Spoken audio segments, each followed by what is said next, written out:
Alors Picto, c'est une association qui a été créée en 2014 à l'initiative d'industriels du Grand Port Maritime de Marseille notamment, qui rassemble aujourd'hui une soixantaine de membres, parmi lesquels des acteurs industriels, une cinquantaine de grands industriels du territoire, qui va de Fos jusqu'à Gardanne-Mereil, et puis des collectivités, la région, la métropole, les mairies de Port-Saint-Louis-du-Rhône, de Fos-sur-Mer, de Martigues, par exemple, participent également aux travaux de l'association. Alors c'est une association qui anime une démarche d'écologie industrielle et territoriale, ce qui recoupe beaucoup de sujets différents, dont le sujet de la décarbonation. Ce qui est déjà intéressant, c'est de voir qu'on est capable de décarboner ce territoire, en donnant les moyens, on est capable de décarboner le territoire. Ce territoire qui émet environ 18 millions de tonnes de CO2 chaque année, en termes d'industrie présente sur le périmètre que j'évoquais à l'instant. Plusieurs leviers de décarbonation peuvent être activés allant de l'efficacité énergétique à l'électrification des procédés, l'utilisation de l'hydrogène, le carbone capture et sa revalorisation ou sa séquestration. Donc ça, c'est déjà assez rassurant de voir qu'avec ces différents leviers, on est capable d'atteindre des niveaux de décarbonation importants à partir de 2030 et jusqu'en 2050. Par contre, effectivement, avec des conditions de mise en œuvre qui doivent être rassemblées, parce qu'on parle d'investissements qui sont quand même assez significatifs, variant selon les cas de 7 à 13 milliards d'euros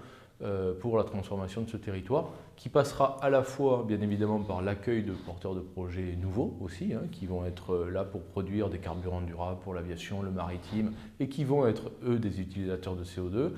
mais aussi en insistant beaucoup sur le fait que le gros du travail va être de transformer les sites industriels existants dans les secteurs de la sidérurgie, chimie, pétrochimie et autres, production énergétique bien évidemment, qui vont être aussi concernés et qui sont déjà concernés par les enjeux de décarbonation. Aujourd'hui, nous avons fait tourner des scénarios pour décrire justement ces trajectoires de décarbonation. Nous sommes partis sur des qualificatifs allant de tendanciel jusqu'à ambitieux, en passant par un scénario central. Ces trois scénarios permettent d'atteindre encore une fois des niveaux de décarbonation assez massifs. Pour autant, ils n'ont pas les mêmes conséquences en termes d'emploi, notamment sur le territoire, d'emploi industriel, puisque le scénario tendanciel repose en partie sur des baisses d'activité, sur des fermetures de sites, ce qui peut être une réalité dans un contexte de concurrence très très fort et d'enjeux de compétitivité entre des sites européens,